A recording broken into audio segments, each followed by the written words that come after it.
Hi guys, வணக்கம் and welcome to வெற்றி Tamil IPS academy. So இன்னைக்கான வீடியோ நம்ம என்ன பார்க்க போறோம் அப்படின்னு சொல்றதுக்கு முன்னாடி நம்ம இன்ஸ்டியூட்ல பார்த்தோன்னா எஸ்ஐ மற்றும் பிசிக்காக ஆன்லைன் மற்றும் ஆஃப்லைன் கிளாஸ் ரெண்டுமே அவைலபிளா இருக்குது.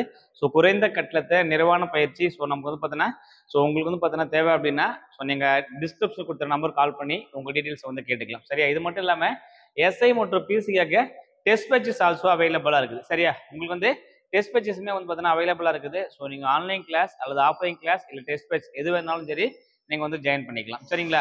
ஓகே. ஸோ நம்ம வந்து என்ன பண்ண போகிறோம் அப்படின்னு பார்த்தோன்னா, ஸோ இப்போ வந்து ஒரு டெஸ்ட் சீரிஸ் தான் பார்க்க போகிறோம். So TNUSRB super test batch அப்படின்ற ஒரு சீரிஸ் தான் பார்க்க போகிறோம். ஸோ இதுக்கப்புறம் பார்த்தோன்னா SI double star SI sir வந்து போட போறாரு.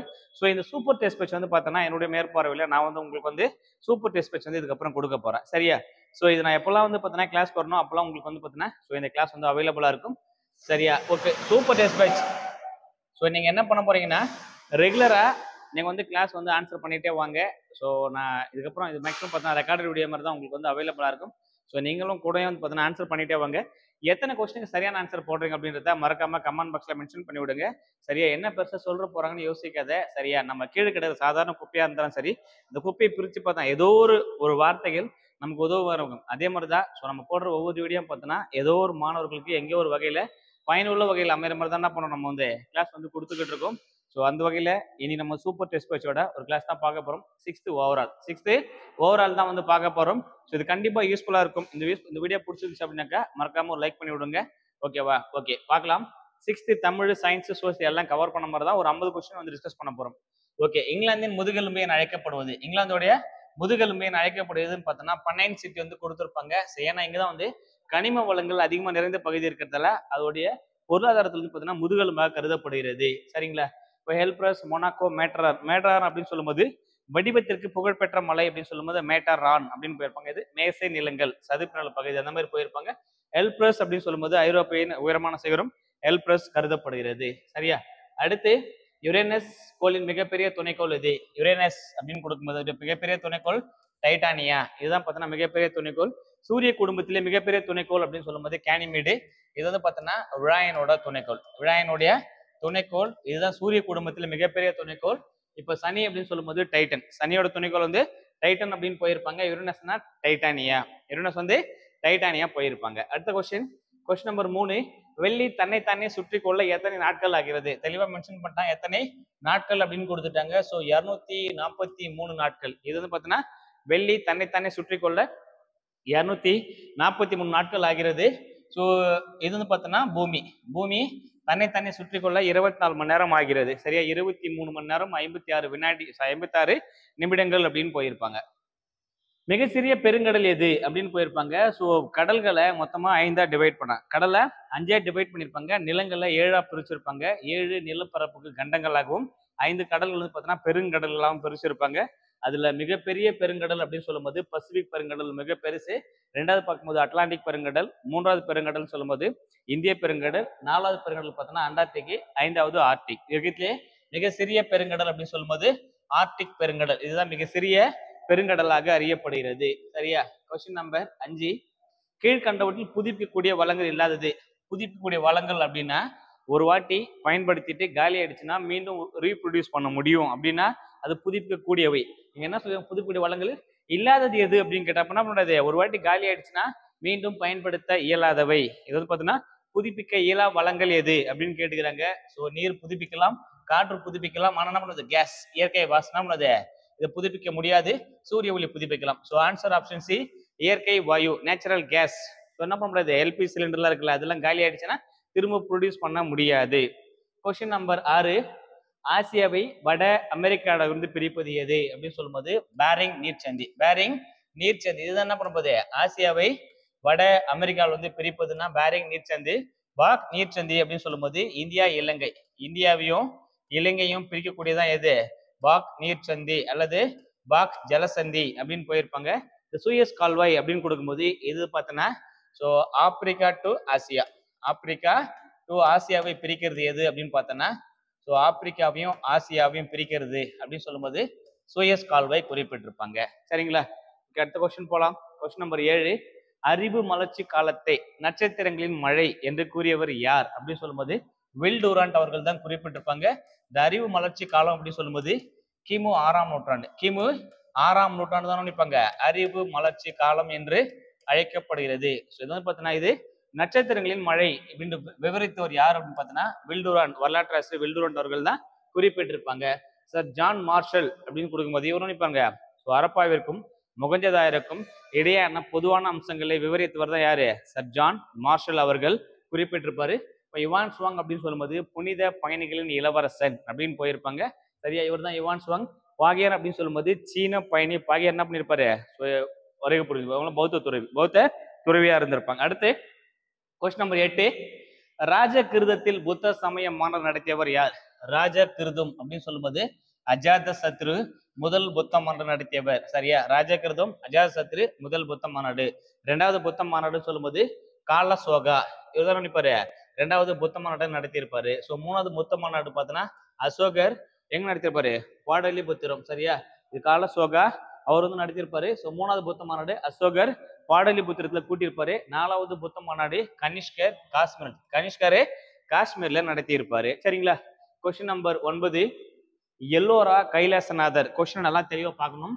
காஞ்சிபுரம் கைலாசநாதர் கோவிலா அல்லது எல்லோரா கைலாசநாதர் கோயிலான்னு பாக்குங்க. எல்லோரா கைலாசநாதர் கோயிலை கட்டியவர் சொல்லும்போது முதலாம் கிருஷ்ணர் அவர் தான் நினைப்பாரு எல்லோராவில் காணப்படுகின்ற கைலாசநாதர் சிவன் கோயிலை கட்டியவர் வந்து முதலாம் கிருஷ்ணர் அவர்கள் தான். சரிங்களா.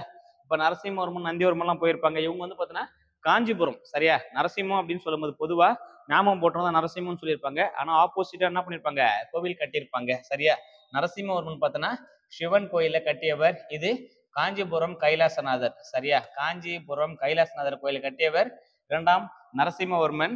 இப்ப இரண்டாம் நந்திவர்மன் அப்படின்னு கொடுக்கும்போது நந்தி பொதுவா எங்க வைப்பாங்கன்னு பார்த்தோன்னா சிவன் கோயில தான் நந்தி வைப்பாங்க. ஆனா அவர் என்ன பண்ண மாட்டாரு, சிவன் கோயில் கட்டியிருக்க மாட்டாரு. மாறாக ஆப்போசிட்டா திருமால் கோயில கட்டியிருப்பாங்க. சரியா, பெருமாள் கோயிலுக்கு வந்து கட்டியிருப்பாங்க. காஞ்சிபுரம் பெருமாள் கோயில கட்டினது யாருன்னு பார்த்தோன்னா இரண்டாம் நந்திவர்மன். அடுத்து போலாம். கொஸ்டின் நம்பர் 10, மாமல்லன் என்று அழைக்கப்படுபவர் யார்? மாமல்லன் என்று அழைக்கப்படுபவர் முதலாம் நரசிம்மவர்மன். முதலாம் நரசிம்மவர்மன் தான் என்ன பண்ணியிருப்பாங்க, மாமல்லன் என்று அழைக்கப்படுகிறார். இப்ப அவனி சிம்மன் என்று அழைக்கப்படுவர் தான் சிம்ம விஷ்ணு ராஜசிம்மன் அவனி சிம்மன் எல்லாமே பார்த்தோன்னா அவங்களை வந்து குறிப்பிடுவாங்க. கொஸ்டின் நம்பர் 11, மருத்துவத்துறையில் ஆயுர்வேதம், மருத்துவத்துறையில பார்த்தோன்னா ஆயுர்வேத மருத்துவத்தில் புகழ்பெற்றவர் யார் அப்படின்னா ஆயுர்வேத மருத்துவம் இன்றளவும் புகழ்பெற்றவர்கள் பார்த்தோன்னா தன்வந்திரி ஆயுர்வேத கிளினிக் அப்படின்னு போயிருப்பாங்க. தன்வந்திரி என்பது சரியான விடை. சுஸ்ருதர் அப்படின்னு குறிக்கும்போது அறுவை சிகிச்சை பற்றி விளக்கிய முதல் இந்திய அரசு, இந்திய ஒரு மருத்துவர் தான் யாருன்னு பார்த்தோன்னா சுஸ்ருதர் அப்படின்னு போயிருப்பாங்க. சரிங்களா. அடுத்த கொஸ்டின் போலாம். கொஸ்டின் நம்பர் 12, மெக்ராலி இரும்பு தூண் எங்கு உள்ளது? மெக்ராலி இரும்பு தூண் டெல்லியில் காணப்படுகிறது. ஸோ இது வந்து பார்த்தோன்னா புதுப்பினாருக்கு பக்கத்துல வந்து அமைச்சிருப்பாங்க. இன்றளவுன்னா அது துரு பிடிக்காத ஒரு இரும்பால் அமைக்கப்பட்டதுதான் இந்த மெக்ராலி இரும்பு தூண்.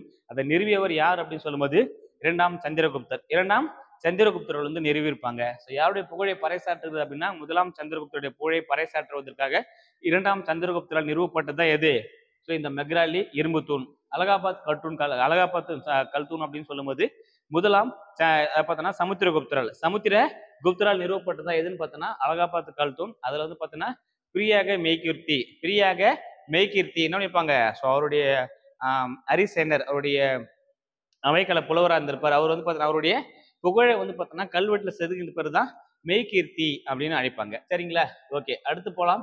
கொஸ்டின் நம்பர் 13, கிழார் என்பவர்கள் யார் அப்படின்னா நிலக்கிழார் அப்படின்னா இப்ப ஜமீன்தார் அப்படின்னு எடுத்திருப்பாங்க. அந்த மாதிரி கிழார் அப்படின்னா கிராம தலைவர்கள். கிழார் அப்படின்னா கிராம தலைவர்கள் என்று அழைக்கப்பட்டது. இது வேத காலத்துல இந்த மாதிரி அழைச்சாங்க. அடுத்து கொஸ்டின் நம்பர் 14, கிரேக்க ஆட்சியாளர் செலுக்கஸ் நிக்கேட்டரின் தூதுவர் யார் அப்படின்னு சொல்லும்போது மெகஸ்தனிஸ் எழுதிய நூல் தான் பார்த்தோன்னா இண்டிகா அப்படின்னு நூல் வந்து எழுதியிருப்பார். இண்டிகா அப்படின்னு நூல் வந்து எழுதியிருப்பாரு. இது மிகப்பெரிய ஒரு சிறப்பு வாய்ந்த நூலா கருதப்படுகிறது. சரியா. அடுத்து யுவான் சுவாங், இவர் வந்து பார்த்தோன்னா புனித பயணிகள் இளவரசன். இவர் வந்து கொடுத்திருப்பாங்க. பாகியான் சொல்லும்போது சீன பயணி தான், இவரும் பாகியான். ஓகே, அடுத்து கொஸ்டின் நம்பர் 15, கீழ்கண்டவற்றில் சுயமாக சிந்திக்கும் மனிதர் யார்? கீழ்கண்டவற்றில் சுயமாக சிந்திக்கும் மனிதர் யார் அப்படின்னு கேட்கிறாங்க. ஹோமோசெப்பியன்ஸ், இவங்க தான் பார்த்தோன்னா நவீன மனிதன். ஸோ மனிதர்களுடைய சிந்தித்து திங்க் பண்ணி கெப்பாசிட்டி உடன் பார்த்தோன்னா ஹோமோசெப்பியன்ஸ் என்று அழைக்கப்படுகிறார்கள். சரியா. அடுத்து குரோமேக்னன்ஸ் நவீன மனிதன், சுயமாக சிந்தி மனிதன் ஹோமோ எபிலிஸ், ஹோமோ எரக்டஸ் நெருப்பின் பயனை அறிந்தவர்கள் வந்து ஹோமோ எரக்டஸ் அப்படின்னு போயிருப்பாங்க. கொஸ்டின் நம்பர் 16, அசாம் மாநிலத்தின் பாரம்பரிய நடனம் எது? அசாம் மாநிலத்தின் பாரம்பரிய நடனம் போறாங்க. யக்ஷகானம் அப்படின்னு சொல்லும்போது இந்த யக்ஷகானம் கர்நாடகா. யக்ஷகானம் கர்நாடகாவுடைய புகழ்பெற்ற நடனம். குச்சிப்புடின்னு சொல்லும்போது ஆந்திரா. குச்சிப்புடி ஆந்திராவின் புகழ்பெற்ற நடனம். சத்ரியா அப்படின்னு சொல்லும்போது தானே இது அசாமுடைய மாநிலத்தின் புகைப்பட நடனம். கார்பா அப்படின்னு சொல்லும்போது குஜராத். இது குஜராத்துடைய பாரம்பரிய நடனமா கருதப்படுகிறது. சரியா? ஸோ இப்போ ஒரிசா அசாமுடைய பாரம்பரிய மாநிலம் சொல்லும்போது சத்ரியா என்பது சரியான விடை.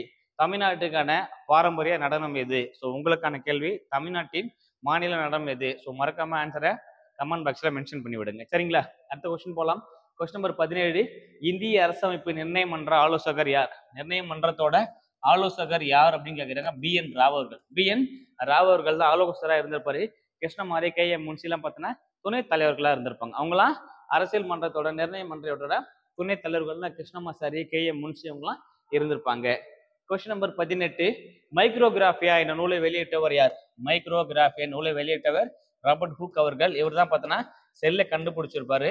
ஸோ அது மட்டும் இல்லாம இவர் தான் என்ன பண்ணியிருப்பாரு, கூட்டு நூலுக்கு வந்து பார்த்தோன்னா வடிவமைச்சவரும் ராபர்ட் ஹூக் அவர்கள் தான். கரோஸ் லினேயஸ் அப்படின்னு சொல்லும்போது அவருடைய புக்கு பார்த்தோன்னா ஸ்பீசியஸ் பிளான்ட்ரம் அப்படின்னு நூலை எதுன்னு தான் பார்த்தோன்னா கரோலோஸ் லினேயஸ். அந்த நூலில் தான் அவர் என்ன பண்ணிப்பாரு, இருசொல் பெயரிடும் முறை வந்து பார்த்தோன்னா செயல்பாட்டு கொண்டு வந்திருப்பாரு. சரியா? அறிமுகப்படுத்தி டெவலப் பண்ணது அவர் தான். அடுத்து RH விக்டேக்கர் அப்படின்னு சொல்லும்போது 5 உலக வகைப்பாட்டு முறையை கூறியவர் தான் RH விக்டேக்கர். அரிஸ்டாட்டில் சொல்லும்போது இவர் வந்து பார்த்தோன்னா அரசியல் சமூகங்களின் தந்தை, விலங்குகளின் தந்தை அழைக்கப்படுவர் தான் அரிஸ்டாட்டில். இவர் என்ன பண்ணிப்பாரு, விலங்கு தாவரம் அப்படின்னு சொல்லிட்டு வகைப்பாட்டை 2ஆ பிரிச்சுவர் யாருன்னு பார்த்தோன்னா அரிஸ்டாட்டில் அவர்கள் தான்.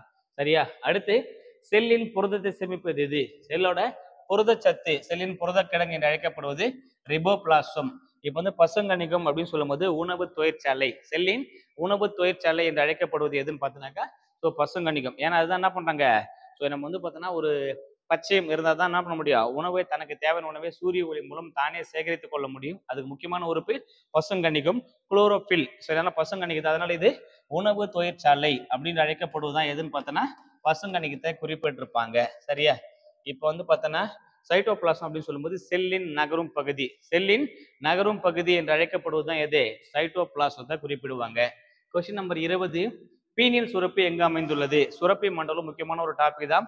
பீனியல் சுரப்பி அப்படின்னு கொடுக்கும்போது ஸோ பீனியல் அப்படின்னா மூளையின் அடிப்பகுதி. மூளையின் அடிப்பகுதியில் காணப்படுவதுதான் பீனியல் சுரப்பி. இப்போ மார்பு கூடு அப்படின்னு சொல்லும்போது தைமஸ் சுரப்பி. மார்பு கூட்டுல காணப்படுவது தைமஸ் சுரப்பி. கழுத்து அப்படின்னு சொல்லும்போது தைராய்டு சுரப்பி. கழுத்தோட பகுதியில தைராய்டு சுரப்பி வந்து கொடுத்துருப்பாங்க. இப்போ வயிற்றின் அடிப்பகுதி அப்படின்னு சொல்லும்போது அட்ரினல் ஒன்று எடுத்திருப்பாங்க.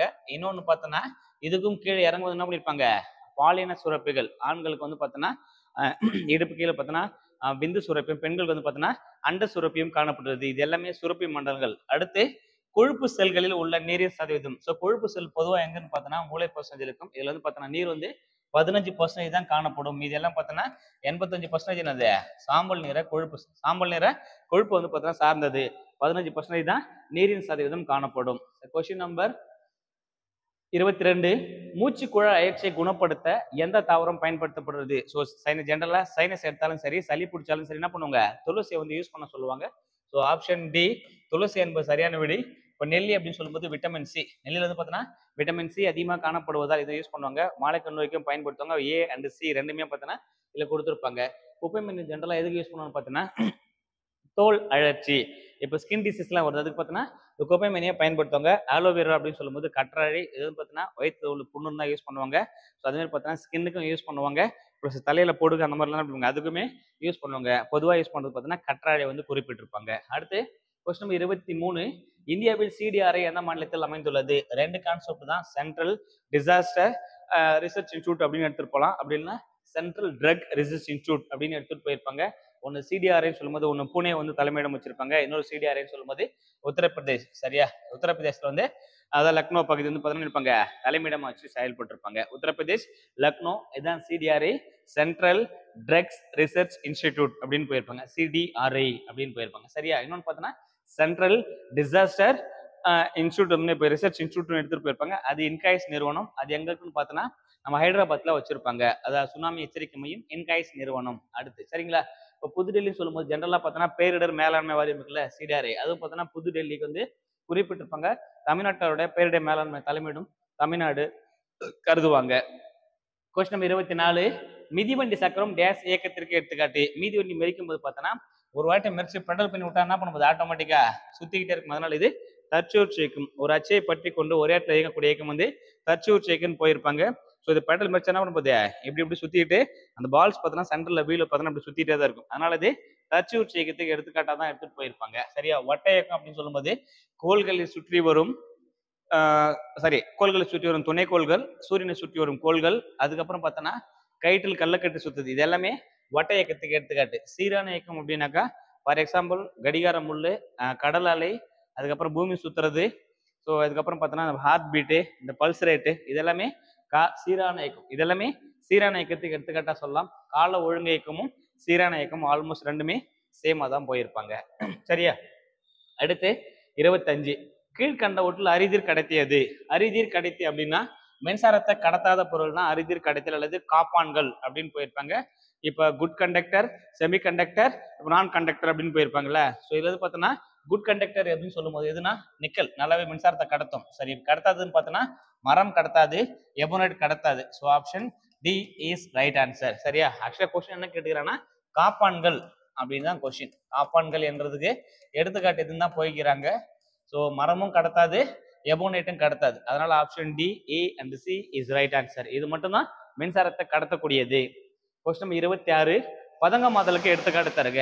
பதங்கமாதலுக்கு எடுத்துக்காட்டு. ஸோ பதங்கமாதல் அப்படின்னாக்கா என்ன கான்செப்ட்னா நிலை மாற்றத்துக்கு ஒரு வெப்பம் ஒரு முக்கிய காரணமா அமைகிறது. திட பொருள் வந்து பார்த்தோன்னா திரவமாகவும் அந்த திரவம் வாயுவும் கன்வெர்ட் ஆகும். ஸோ இதுதான் பார்த்தோன்னா ஒரு கான்செப்ட். ஆனா எங்க திடப்பொருள் என்ன ஆகுதுன்னு பார்த்தோன்னா டைரக்டா வாயு நிலைக்கு போயிடும். இதுக்கு பேர் தான் பதங்கமாதல் அப்படின்னு போயிருப்பாங்க. ஸோ அமோனியா, கற்பூரம், பென்சாயிக் ஆசிட், இது மூணுமே என்னதான் பதங்கமாதலுக்கு எடுத்துக்காட்டு. சரியா? கற்பூரம், அமோனியா, பென்சாயிக் ஆசிட், நாப்தலின், இதெல்லாம் என்ன பண்ணிருப்பாங்க பதங்கமாதலுக்கு எடுத்துக்காட்டா போயிருப்பாங்க. கொஸ்டின் நம்பர் 27 22 கேரட் தங்கத்தில் உள்ள தங்கத்தின் சதவீதம் என்ன அப்படின்னு போயிருப்பாங்க. சரியா? ஸோ ஆக்சுவலா பார்த்தோன்னா 91.6, இதுதான் பார்த்தோன்னா 916 கேடிஎம் அப்படின்னு போயிருப்பாங்க. இது 22 கேரட் கிடையாது. ஏன்னா 24 கேரட் அப்படின்னு கொடுக்கும்போது இதுல என்னதான் இருக்கும், 22 கேரட் தங்கம் இருக்கும், மீதி 2 கேரட் வந்து செம்பு ஆட் பண்ணியிருப்பாங்க, காப்பர். அதனாலதான் இது 22 டிவைடட் பை 24 அடிக்கும் போது 0.916 கிடைக்கும். 0.916 அப்படின்னு கிடைச்சிருக்கும். ஸோ இதான் பண்ணிருப்பாங்க இன்ட்டு 100% போடும்போது 2 ஸ்தானத்துல புள்ளி வச்சிருப்பாங்க. ஸோ அப்ப நினைப்பாங்க ஸோ 91.6% அந்த மாதிரி அந்த அங்கில எடுத்துட்டு போயிருப்பாங்க. சரிங்களா? அடுத்து ஒளிச்சேர்க்கை நடைபெற சூரிய ஒளி தேவை. ஏன்னா ஒளிச்சேர்க்கைனா பச்சையும், பச்சையம்னா சூரிய ஒளி இருந்தால் மட்டும் தான் என்ன பண்ண முடியும், பச்சையம் வச்சு தனக்கு தேவையான உணவை தானே தயாரித்து கொள்ள முடியும். இது சூரிய ஒளி தேவை அப்படின்னு சொல்லிட்டு ப்ரூவ் பண்ணது யார் அப்படின்னு பார்த்தோன்னா ஜான் இன்ஜன் ஹவுஸ் அவர்கள் தான் இருப்பாங்க. இது வந்து ப்ரூவ் பண்ணி காமிச்சிருப்பாரு. சரிங்களா? இப்போ லாவாய்சியர்னு சொல்லும் போது நவீன வேதியியலின் தந்தை ஆண்டனி லாவாய்சியர். இப்போ ஜோசப் பிரிஸ்லி அப்படின்னு கொடுக்கும்போது இருப்பாங்க, அவர் தான் 1813ஆம் ஆண்டு ஜோசப் பிரிஸ்லி. சரி, 1813 ஜான் ஜோக்கப் பிஸ்லேஸ் அவரு. ஓகே, ஜோசப் பிரிஸ்லி இவர் வந்து பார்த்தீங்கன்னா ஆக்சிஜனை கண்டுபிடிச்சிருப்பாரு. சரியா? 1774 இருப்பாரு. ஆக்சிஜனை கண்டுபிடிச்சது இவர் தான். O2 கண்டுபிடிச்சது ஜோசப் பிரிஸ்லி அவர்கள். கொஸ்டின் நம்பர் 29 முதன்மை ஊட்டச்சத்துக்கள் எது? முதன்மை ஊட்டச்சத்துக்கள் சொல்லும்போது தாவரங்களுக்கு தேவையான முதன்மை ஊட்டச்சத்துக்கள் 3 சொல்லுவாங்க. Nitrogen, phosphorus, potassium. So NPK. Option C is right answer. Option C என்பது சரியான விடை. சரியா? அடுத்து question number 30 the element of chemistry என்ற புத்தகத்தை தற்கால வேதியியலுக்கு அடிப்படையாக விட்டு சென்றவர் யார் அப்படின்னு சொல்லும்போது who is called father of modern chemistry. So this is none other than Antony லாவாய்சியர். அவர் தான் பார்த்தோன்னா நிறைய இந்த புக்கு வந்து விட்டுருப்பன மிகப்பெரிய நபர். ராபர்ட் பாயில் அப்படின்னு சொல்லும்போது இவர் ஒரு ரசவாதி. இவர் தான் இருப்பீங்க ஃபாதர் ஆஃப் கெமிஸ்ட்ரி என்று அழைக்கப்படுகிறார். ஹோலர், பெட்ரிக் ஹோலர், இவர் வந்து பார்த்தீங்கன்னா கரிம வேதியியலின் தந்தை. கரிம வேதியியல் நவீன கரிமையியலின் தந்தை என்று அழைக்கப்படுவர் தான் பெட்ரிக் ஹோலர் அவர்கள். ஜான் ஜோக்கப் பிரிஸ்லேஸ் அவர்னா 1813ஆம் ஆண்டு என்ன பண்ணிருப்பாரு, தனிமங்களுக்கு முதல்ல குறியீடுகளாக எழுத்துக்களை அந்த மாதிரி ஆல்பாபெட்ஸ் உருவாக்குனது யார் அப்படின்னு பார்த்தோன்னாக்கா ஜான் ஜோக்கப் பிரிஸ்லேஸ் அவர்கள் தான். அடுத்து கொஸ்டின் நம்பர் 31 தொழில்துறை உற்பத்தி எந்த நிலை? தொழில்துறை அப்படின்னு சொல்லும்போது இண்டஸ்ட்ரியல் அப்படின்னு சொல்லும்போது raw material turns into goods. So that's why இருப்பாங்க 2ஆம் நிலை தொழில்துறை உற்பத்திக்கு எடுத்துக்காட்டா போயிருப்பாங்க. சரியா? முதல் நிலை அப்படின்னு சொல்லும்போது வேளாண் உற்பத்தி. இதனால இருப்பாங்க இயற்கையில் கிடைக்கக்கூடிய அனைத்து பொருட்களையுமே முதல்நிலை உற்பத்தியை சாரும். 3ஆம் நிலை உற்பத்தினா முதல்நிலை 2ஆம் நிலை உற்பத்தி செய்யப்பட்ட பொருட்களை கொண்டு போய் மக்களுக்கு சேர்க்கின்ற சேவைகளை செய்வதால் இது சேவைத்துறை, பணிகள் துறை, சார்பு துறை என்று அழைக்கப்படுகிறது. கொஸ்டின் நம்பர் 32, இயற்கையின் கொடை தவிர்த்த வருமானம் அளிக்கக்கூடிய பிறவை செல்வங்களே மூலதனம் அப்படின்னு சொன்னது யாருன்னு பார்த்தோன்னா ஆல்பர்ட் மார்ஷல். ஆல்பர்ட் மார்ஷல் அவர்கள் வந்து குறிப்பிட்டிருப்பாங்க. ஆடம் ஸ்மித் அப்படின்னு சொல்லும்போது நாடுகளின் செல்வம் என்ற நூலின் ஆசிரியர், செல்வ இலக்கண கோட்பாடு, வேலை பகுப்பு முறையை கூறியவர், வரி விதிப்பு கோட்பாட்டை கூறியவர், பொருளியலின் தந்தை, எல்லாமே யாருன்னு பார்த்தோன்னா ஆடம் ஸ்மித் அவர்கள். ஆடம் ஸ்மித் அவர்கள் தான். சரியா? அம்பேத்கர் அப்படின்னு சொல்லும்போது பணத்தின் தீர்வும் அதன் சிக்கலும் அப்படின்ற நூலை தான் ஆர்பிஐ ஆக்டை கொண்டு வந்திருப்பாரு. ஸோ இதுதான் பார்த்தோன்னா இந்திய அரசமைப்பு சிற்பி, இந்திய அரசமைப்பு தந்தை, இந்தியாவின் முதல் சட்ட அமைச்சர், எல்லாமே பார்த்தோன்னா அண்ணல் அம்பேத்கர் அவர்கள் தான். நேரு அப்படின்னு சொல்லும்போது ஸோ வேவல் திட்டத்தை கொண்டு வந்திருப்பாரு, இடைக்கால பிரதமராக இருந்திருப்பாரு, இந்தியாவின் முதல் சுதந்திர இந்தியாவின் முதல் பிரதமர் அவர் தான். கண்டினியூவாக இருப்பாரு, 15 வருஷம் பார்த்தோன்னா கிட்டத்தட்ட. ஸோ ஆட்சி பண்ணதும் அவர் தான். அடுத்த கொஸ்டின் போகலாம். கொஸ்டின் நம்பர் 33, உலகிலேயே அதிக அளவு மைக்கா உற்பத்தி செய்யும் நாடு எது? ஸோ இந்த கொஸ்டினுக்கு 2 ஆங்கிள் கொடுத்துருப்பாங்க. அதிக அளவு ஒன்று சீனாவும் ரைட்டு தான், இந்தியாவும் ரைட்டு தான். So based on the option தான் ஆன்சர் பண்ண இருக்கும். இங்கே ரெண்டுமே கொடுத்துக்கிறாங்க. ஸோ ஒரு புக்கில் சீனா கொடுத்துருப்பாங்க, ஒரு புக்கில் இந்தியான்னு கொடுத்துருப்பாங்க. ஸோ ரெண்டுமே ஆன்சர் ரைட் தான். 6th புக்கு கம்பேர் பண்ணும்போது இந்தியா அப்படின்னு போயிருப்பாங்க. ஜென்ரலாக கான்செப்ட் என்னன்னு பார்த்தோன்னா ஆசிய கண்டம் தான் என்ன பண்ணியிருப்பாங்க, அதிக அளவு மைக்கா உற்பத்தி பண்ணுறாங்க உலக அளவில். அதில் முதல் 2 நாடுகள் பார்த்தோன்னா சீனா, இந்தியா ரெண்டுமே போயிருப்பாங்க. இந்த டேட்டா மாறிக்கிட்டே இருக்கிறது. சரியா? ஒரு புக்கில் இந்தியான்னு கொடுத்துருப்பாங்க, இன்னொரு புக்கில் சீனான்னு கொடுத்துருப்பாங்க. So based on the option நம்ம வந்து ஆன்சர் எடுத்துட்டு போகலாம். சரிங்களா? ஆஸ்திரேலியான்னு சொல்லும்போது இவங்க அதிகமாக உற்பத்தி பண்ணணும்னு பார்த்தோன்னா இருப்பு, தங்க இருப்பு அதிகமாக வச்சிருப்பாங்க. அது வந்து அலுமினிய உற்பத்தி, பாக்சைட் உற்பத்தியில் முன்னிலை வைக்கும் நாடு ஆஸ்திரேலியா அப்படின்னு போயிருப்பாங்க. ஆப்பிரிக்கா பொறுத்த வரைக்கும் பார்த்தோன்னா இந்த பிளாட்டினோ, வைரோ இதெல்லாம் பார்த்தீங்கன்னா எங்க அதிகமாக கிடைக்குன்னா ஆப்பிரிக்கால தான் அதிகமாக கிடைக்கிறது. சரியா? அடுத்த கொஸ்டின் போல 34, ஹைதராபாத்தில் உள்ள இன்காய்ஸ் நிறுவனம். ஸோ இன்காய்ஸ் அப்படின்னு சொல்லும்போது டிசாஸ்டர் மேலாண்மை தான் கொடுத்துருப்பாங்க. இதோடைய எதன் தொடர்புடையது அப்படின்னா சுனாமி எச்சரிக்கை மையம். இது வந்து பார்த்தோன்னா சுனாமியுடன் தொடர்புடையது. சுனாமி எச்சரிக்கை மையம் நிறுவப்பட்டுள்ள இடம் ஹைதராபாத். கொஸ்டின் நம்பர் 35, கீழ்கண்டவற்றில் பொருந்தாதது எது அப்படின்னு சொல்லும்போது எல்லாமே ஒரே மாதிரி தான் இருக்குது, ஒன்று மட்டும் டிஃப்ரெண்ட் ஆகுது அப்படின்னு சொல்லும்போது இது கெல்வின், வெப்பநிலை எஸ்ஐ அலகு, இது வினாடி, ஸோ காலத்தின் எஸ்ஐ அலகு, மோல், இது வந்து பார்த்தோன்னா பொருளின் அலகு மோல், ரேடியன் சொல்லும்போது துணை அலகு. இது எல்லாமே அடிப்படை அலகு, அது மட்டுமே வழி அலகு. அதனால நினைப்பாங்க பொருள் ரேடியனை வெளியெடுக்கிற, ரேடியனை வெளியெடுக்கிற. அடுத்த கொஸ்டின் போல 36, இனிப்பி பட்டாணியின் அறிவியல் பெயர் என்ன? இனிப்பு பட்டாணி சொல்லும்போது லத்திரஸ் என்று அழைக்கப்படுகிறது. Scientifical name Lathyrus. Question number 37, உடல் நலன் என்பது ஒரு மனிதன் முழுமையான உடல், மனம், சமூகம் சார்ந்த இடர்பாடுகள் இல்லாமல் இருக்கும் நிலை. எந்த கஷ்டமும் இல்லாம மனதளவிலும் சரி, உடலளவிலும் சரி, சொசைட்டில இல்லாம, டார்ச்சர் இல்லாம ஃப்ரீயாக தான் அது உடல் நலன் அப்படின்னு சொன்னது யாருன்னு பார்த்தோன்னா உலக சுகாதார நிறுவனம், WHO, world health organisation, Geneva. அவரோட தலைமையிடம் ஜெனிவாவில் வந்து காணப்படுறது. சரியா? WTO, WHO எல்லாமே ஜெனிவா தான் போயிருப்பாங்க. கொஸ்டின் நம்பர் 38, சுவாச பாதைகள் உணவு செல்வதை தடுக்கும் உறுப்பு எது அப்படின்னு போயிருப்பாங்க. 2 கான்செப்ட் தான். இப்போ நம்ம சுவாசம் அப்படின்னு சொல்லும்போது மூக்கு வழியா சுவாசிக்கிறோம். ஸோ சாப்பாடுன்னு சொல்லும்போது வாய் வழியா இது பண்ண சாப்பிட்றோம். இது ரெண்டுமே போயிட்டு பார்த்தோன்னா இந்த இடத்துல தொண்டைக்குழி அப்படின்னு சொல்லுவாங்க, குரல் வலை. இந்த இடத்துல பார்த்தோன்னா ஸோ ஆண்களுக்கு வந்து பார்த்தோன்னா இது ஆடம்ஸ் ஆப்பிள் அப்படின்னு சொல்லுவாங்க. குரல் வலை அப்படின்னு சொல்லும்போது ஆடம்ஸ் ஆப்பிள் போயிருப்பாங்க. இது பெண்களுக்கு இருக்காது, ஆண்களுக்கு மட்டுமே கொடுத்துருப்பாங்க. அதனால ஆண்கள் ஆடம் அப்படின்றதால ஆடம்ஸ் ஆப்பிள் அப்படின்னு குறிப்பிட்டிருப்பாங்க. இந்த இடத்துல என்ன போகுது, காற்று மற்றும் நீர், சாப்பாடு எல்லாமே பார்த்தோன்னா ஒரு வயிற்றுல போயிட்டு ரெண்டா டிவைட் ஆகும். ஒன்று வந்து பார்த்தோன்னா மூக்கு வழியை பார்த்தோன்னா ஒரு இது காற்று வரப்போது, இப்போ வாய் வழி சாப்பாடு வரப்போகுது. இது ரெண்டும் பார்த்தோன்னா இந்த இடத்துல என்ன பண்ணியிருப்பாங்க, ஸோ இப்படி ஒரு கேப் வச்சுக்கோ, இந்த மாதிரி ஒரு பீஸ் எடுத்துக்கோ. இங்கே வந்து பார்த்தோன்னா இப்படி 2ஆ டிவைட் ஆகுது, இப்படி 2 பார்ட்டா டிவைட் ஆகும். ஸோ இந்த இடத்துல பார்த்தோன்னா இது வாய் வழியில சாப்பாடு, இது மூக்கு வழியிலேருந்து காற்று, இது ரெண்டும் ஒன்றா சேரும்போது இந்த இடத்துல என்ன பண்ணியிருப்பாங்க, ஒரு மூடி இருக்கும். ஸோ அந்த மூடிக்கு பார்த்தா குரல் வலை மூடி, இன்னொன்று இங்கிலீஷில் எபிக்ளாட்டிக்ஸ் அப்படின்னுவாங்க. குரல் வலை மூடி எபிக்ளாட்டிக்ஸ்னு கொடுப்பாங்க. இது நம்ம சாப்பிடும் போது என்ன ஆகும்னா காற்று மூடிக்கும், சுவாசிக்கும் போது இப்படி திருப்பி இந்த பக்கம் க்ளோஸ் ஆகிடும். ஸோ சென்ட்ரலுக்கு இந்த 2 பக்கம் மாறி மாறி மூடுறதால தான் இது இருக்கும். ஒரே நேரத்தில் பேசிக்கிட்டே சாப்பிடும்போது என்ன ஆகும், பேசும்போது காற்று வெளியே வரும். ஏன்னா ஏர் ப்ரொடியூஸ் பண்ணாதான் சவுண்டாக ப்ரொடியூஸ் ஆகும்போது, காற்று உள்ளேருந்து வெளியே வரும்போது தான் சவுண்டாக கன்வெர்ட் ஆகுது. அப்போ சவுண்டு கன்வெர்ட் ஆகிறதுக்கு இது ஓப்பன் ஆகணும். இப்போ நம்ம சாப்பிடும்போது இது ஓப்பன் ஆனால் சாப்பாடு போகும். 2 ஒரே நேரத்தில் வரும்போது தானே ஆகும், தூக்கி அடிச்சிடும். சாப்பாடு பார்த்தா அதை பட்டு இப்படி தெரிக்கும் போது மேலே அடிக்காது தானே, அது பொறையேறிச்சு யாரோ நினைக்கிறாங்க அப்படின்னு சொல்லிட்டு இப்படி தலையில தட்டுவாங்க. அது காரணம் பார்த்தோன்னா ரெண்டுமே த சேம் டைம் எபிக்ளாட்டிஸ், குரல் வலை மூடி ரெண்டுமே இந்த உணவு பாதையும் மற்றும் காற்று பாதையும் ஒன்னா ஓப்பன் ஆகிறதா அதுக்கூடிய ரீசனாக கருதுவாங்க. ஸோ 2 ஆப்ஷன்றதால so option D, A and C is right answer. Question number 39, கூற்று. உட்கரு வாயில் என்று அழைக்கப்படுவது உட்கரு உரை. சரி, உட்கரு வாயில் அப்படின்னா இந்த உட்கரு இப்படி இருக்குல்ல, ஸோ இது வந்து பார்த்தோன்னா ஸோ இப்படி பீஸா அந்த 5 பீஸா கன்வெர்ட் பண்ணி கொடுத்துருப்பாங்க. சரியா, கொஞ்சம் கொஞ்சம் கேப் விட்டு வச்சிருப்பான். சரியா, இது வந்து பார்த்தோன்னா இந்த பாதுகாக்கிற உரை தானே சொல்லியிருப்பாங்க, உட்கரு உரை அப்படின்னு போயிருப்பாங்க. ஸோ இந்த உட்கரு உரைனா உட்கரு வாயில் உள்ள வரும்போது இதுதான் பாதுகாப்பகத்தால், இது உட்கரு வாயில். இந்த point number 1 is right answer. Point number 2, தாது உப்புகள் பாதுகாக்கும் உணவு என்று அழைக்கப்படுகிறது. ஸோ இது வந்து பார்த்தோன்னா ஒரு கூற்று சரி, ரெண்டாவது கூற்று தவறு. ரெண்டாவது கூற்று தவறு. அடுத்த கொஸ்டின் போலாம். கொஸ்டின் நம்பர் 40, அந்திவள்ளி என்று அழைக்கப்படுவது. அந்திவள்ளி, விடிவெள்ளி, இரட்டைக்கோள்கள், சூரிய குடும்பத்தில் மிகவும் பார்த்தோன்னா வெப்பமான கோள், எல்லாமே சேம் கான்செப்டுக்குள்ள வெள்ளி ஆஸ் யூஷுவல். வெள்ளி ஆஸ் யூஷுவல் வந்துட போகுது. சரியா, சூரிய குடும்பத்திலே மிகவும் வெப்பமான கோள்னு கேட்டாலும் சரி வெள்ளிக்கோள் தான். Because of carbon dioxide, இதில் காணப்படுகின்ற கார்பன் டை ஆக்சைடு புவி வெப்பமடைதல் காரணமான வாயு, பசுமை இல்ல வாயு, அமிலமழை காரணமான வாயுன்னு சொல்லும்போது NO2 SO2 மாதிரி இது கார்பன் டை ஆக்சைடு புவி வெப்பமடைதல் காரணமான வாயு. இதுக்கு ரீசன் பார்த்தோன்னா அந்திவெள்ளி, விடிவெள்ளி எல்லாமே வெள்ளிக்கோள் தான். சூரிய குடும்பத்தில் மிகப்பெரிய கோள் விழாயின், இதுதான் அது உருவளவில் மிக பெருசு, இது ஒரு வாயுக்கோள். புதன் உருவளவில் மிக சிறிய கோள். ஸோ இது வந்து பார்த்தா புரிந்திருப்பாங்க. புவின்னு சொல்லும்போது நீர்க்கோள், நீலக்கோள், உயிர்கோள் என்று அழைக்கப்படுவது தான் புவி. கொஸ்டின் நம்பர் 41, காந்தியின் பிறந்த நாளை சர்வதேச அகிம்சை தினமாக ஐநா ஏற்றுக்கொள்ளப்பட்ட ஆண்டு பார்த்தோன்னா ஃப்ரம் 2007, 2007 முதல் அக்டோபர் 2 எவ்ரி இயர்னா கொண்டாடுறாங்க.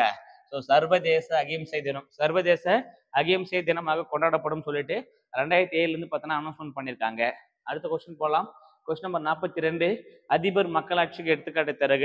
அதிபர்னு சொல்லும்போது இப்போ இங்கிலாந்து மன்னராட்சி, இங்கிலாந்து மன்னராட்சி, நியூசிலாந்து மிகப்பெரிய மக்களாட்சி, சுவிட்சர்லாந்து கிடையாது. ஸோ நமக்கு வந்து அதிபர் ஆட்சி சொல்லும்போது கனடா, கனடா தான் அதிபர் ஆட்சிக்கு எடுத்துக்காட்டு. கொஸ்டின் நம்பர் 43, இந்தியாவில் ASI நிறுவப்பட்ட ஆண்டு. Archaeological survey of India, ASI அப்படின்னு சொல்லுவாங்க. 1861 அலெக்சாண்டர் கன்னிங்காம் என்ற சர்வேயர், நில அளவியாளர் உதவியுடன் நிறுவப்பட்டதான் எது, இந்திய தொல்லியல் துறை, ASI. கொஸ்டின் நம்பர் 44, தற்போதைய ராணுவ தளபதி யார் அப்படின்னு கேட்கிறாங்க. ஸோ இந்த கொஸ்டினான சரியான விடை அட் ப்ரெசென்ட்ல பார்த்தோன்னா உபேந்திர திவேதி அவர்கள் தான் பதிவேற்றிருப்பாங்க. இந்த ஜூன் மாதம் தான் பதிவேற்றார். இந்த ஜூன் மாதம் தான் பார்த்தோம்னா இப்போங்க ஜூன் 2024 தான். ஸோ ராணுவ தலைமை தளபதியாக உபேந்திர திவேதி அவர்கள் வந்து பதவி ஏற்றாரு. இதுக்கு முன்னாடி பார்த்தோன்னா மனிஷ் பாண்டே இருந்தார். சரியா, முன்னாடி வந்து மனோஜ் பாண்டே இருந்தார். அவர் வந்து பார்த்தோன்னா ஆல்ரெடி ஏப்ரல்லே முடிஞ்சு எக்ஸ்டெண்ட் பண்ணி ஒரு மாதம் எக்ஸ்டெண்ட் பண்ணி மே மாதம் 31 வரைக்கும் மனோஜ் பாண்டே வந்து பதவியில் இருந்தார். நரவனே இவர் தான் பார்த்தோன்னா, ஸோ இதுக்கு முன்னாடி அதுக்கும் முன்னாடி பார்த்தோன்னா நரவனே தான் இருந்தார். கொஸ்டின் நம்பர் 45, தமிழ்நாட்டின் தலைமைச் செயலாளர் யார் அப்படின்னு கேட்டிருப்பாங்க. ஸோ 48வது அப்படின்னு சொல்லும்போது இறையன்பு. இவர் வந்து பார்த்தோன்னா சிவதாஸ் மீனா 49வது தலைமை செயலாளராக பதவியேற்றிருப்பாரு. So option D Shivdas Meena is right answer. So Sylendra பாபுன்னு சொல்லும்போது முன்னாள் டிஎஸ்பி, சாரி முன்னாள் வந்து டிஎஸ்பியா, சாரி டி.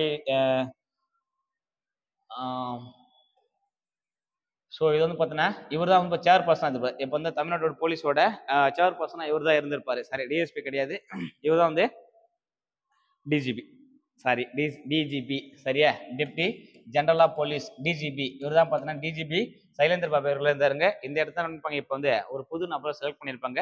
ஸோ உங்களுக்கான கேள்வி, தமிழ்நாட்டின் தற்போதைய டிஜிபி யார்? தமிழ்நாட்டின் தற்போதைய டிஜிபி யார்? ஸோ இந்த கொஸ்டின் ஆன்சரை மறக்காம கமெண்ட் பாக்ஸில் மென்ஷன் பண்ணிவிட்டு, இவர் தான் பார்த்தோன்னா தமிழ்நாட்டுடைய தற்போதைய ஆளுநராக இருக்காரு. சரிங்களா, அடுத்த கொஸ்டின் போகலாம். கொஸ்டின் நம்பர் 46, நிதி ஆயோக்கின் முதல் துணைத் தலைவர் யார்? நிதி ஆயோக்கோட முதல் துணைத் தலைவர் யார் அப்படின்னு கேட்பாங்க. நிதி ஆயோக்கோட தலைவராக யார் செயல்படுவார்னா பிரதமர் தான் செயல்படுவாங்க. அதுக்கப்புறமா CEO அப்படின்னு ஒரு போஸ்டிங் வச்சிருப்பாங்க. ஸோ அதுக்கப்புறம் நினைப்பாங்க துணைத் தலைவர் போஸ்டிங் வச்சிருப்பாங்க. இப்போ CEO அப்படின்னு சொல்லும்போது அட் ப்ரெசன்ட் CEO யாருன்னு பார்த்தோன்னா ஆர் சுப்பிரமணியம். இவர் தான் பார்த்தோன்னா தற்போதைய CEO. சரியா, இவர் வந்து CEO. முதல் துணைத் தலைவர்னு சொல்லும்போது அரவிந்த் பனகாரியா. இப்போ வந்து பார்த்தோன்னா இவர் நிதிக்குழுவின் தலைவராக மாறிட்டாரு. சரியா, நிதி ஆயோக் வேற, நிதி குழு வேற. நிதிக்குழுவின் தற்போதைய தலைவர் அரவிந்த் பனகாரியா, இவர் தான் நிதி ஆயோக்கின் முதல் துணைத் தலைவராக இருந்தாரு. ஸோ இப்போ நிதி ஆயோக்கோட துணைத் தலைவர் அட் ப்ரெசென்ட்ல பார்த்தோன்னா, ஸோ அட் ப்ரெசென்ட்ல நிதி ஆயோக்கோட துணைத் தலைவர் யாருன்னு பார்த்தோன்னா சுமன் பெரி அவர்கள் தான் இருந்திருப்பாங்க. சரியா, ஸோ நிதி ஆயோக்கோட முதல் தலைவர், முதல் CEO. ஸோ ஃபர்ஸ்ட் CEO அப்படின்னு சொல்லும் போது யார் குறிப்பிட்டிருப்பாங்க அப்படின்னு பார்த்தோன்னா சிந்துஜி குலர். இவர் தான் பார்த்தோன்னா ஸோ நிதி ஆயோக்கோட ஃபர்ஸ்ட் CEOவா இருந்திருப்பாரு. சரிங்களா, அடுத்த கொஸ்டின் போகலாம். கொஸ்டின் நம்பர் 47, சமீபத்தில் இந்தியாவின் இளம் வயது சபாநாயகரை தேர்ந்தெடுக்கப்பட்ட எந்த மாநில சார்ந்தவர் சொல்லும்போது so is belongs to Maharashtra. So அவர் தான் இருப்பாங்க இளம் சபாநாயகரை செயல்பட்டிருப்பாங்க. மகாராஷ்டிராவில் பார்த்தீங்கன்னா ஈரவை கொண்ட சட்டமன்றம். ஸோ என்ன இருப்பாங்க மேலவை மற்றும் கீழவைன்னு 2 அவையுமே வச்சிருப்பாங்க. அங்கே என்ன பண்ணியிருப்பாங்க? ஸோ மிக தெரிஞ்ச வயசுல பார்த்தீங்கன்னா இளம் வயது சபாநாயகர் அங்கே தான் செலக்ட் பண்ணியிருப்பாங்க. ஸோ மகாராஷ்டிரா. அடுத்து சதுரம் என்பது டேஷ். சதுரம் அப்படின்றது ஒரு பண்பு குறிக்கிறது. வட்டமாக கட்டமாக சதுரமாக குறிக்கிறது. அவருடைய குவாலிட்டி குறிப்பதால் இது பண்பு பெயர் என்று அழைக்கப்படுகிறது. அணி என்பது டேஷ். அணி அப்படின்னா அழகுன்னு அது ஒரு பொது பெயர். அது என்னன்னா காரணத்தால், அணிகின்ற காரணத்தால் அணிகலன். ஸோ இது ஒரு அணிகலன், இது ஒரு அணிகலன், இது ஒரு அணிகலன், எதுவும் குறிப்பிட்டு சொல்லல. அதனால அது காரண பொது பெயராக கருதப்படுறது. காரண பொது பெயர். Question number 50. நடுவு நின்ற நன்னஞ்சினோர் என்று கூறும் நூல் எது? ஸோ இந்த கொஸ்டினுக்கான ஆன்சரை மறக்காம கமெண்ட் பாக்ஸ்ல மென்ஷன் பண்ணி விடுங்க. இன்னொரு கண்டென்ட்டோட இன்னொரு வீடியோவில் உங்களை அடுத்த கிளாஸ்ல மீட் பண்றேன். So till then by from வெற்றி தமிழ் ஐபிஎஸ் அகாடமி சார்பாக தேங்க்யூ ஸோ மச்.